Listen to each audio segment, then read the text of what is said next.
Belum cerita dunia, akhirat dulu. Tuan-tuan semayang berapa minit tuan-tuan? Semayang Zuhur berapa minit? 5 minit, 15 minit? Itu dah semayang level da'i-da'i.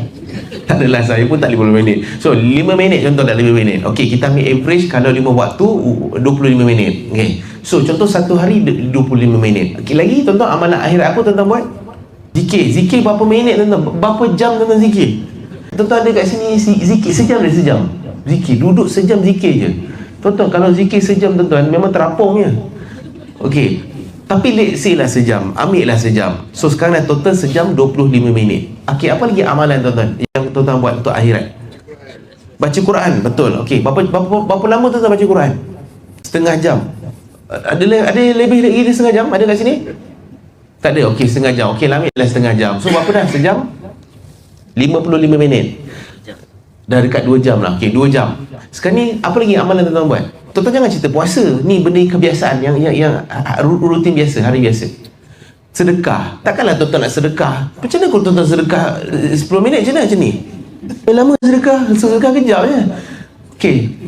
Let's say lah tuan-tuan campur dengan sedekah. Apa lagi ya? Amal ibadat lagi tuan-tuan Selawat lagi. Okey, selawat sejam contoh, sejam. Selawat sejam. Ni kira setiap hari buat tau. Ni bukan hari-hari tertentu je buat. Okey, contohlah ambil lah 3 jam lah, all in 3 jam. Tuan-tuan ada baki lagi berapa jam? Tuan-tuan ada baki lagi 9 jam. Apa lagi urusan akhirat yang tuan-tuan nak buat? Tapi kalau bab dunia senang ya tuan-tuan. Tidur saja pun dah cover.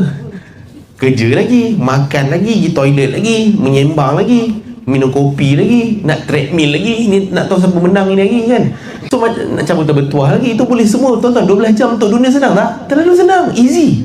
Tapi untuk akhirat tuan-tuan baru fikir, apa lagi ya amalan akhirat aku Tuan-tuan, sebenarnya dia tak boleh pun seimbang dunia akhirat. Kenapa tak boleh seimbang? Pertama, sebab kita berada di dunia.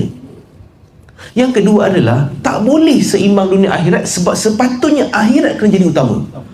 Sebab apa? Sebab dunia ni dia punya jangka masa tempoh kita duduk kat dunia ni tak lama. Akhirat kita akan duduk selama-lamanya. So by right akhirat kena lagi banyak daripada dunia.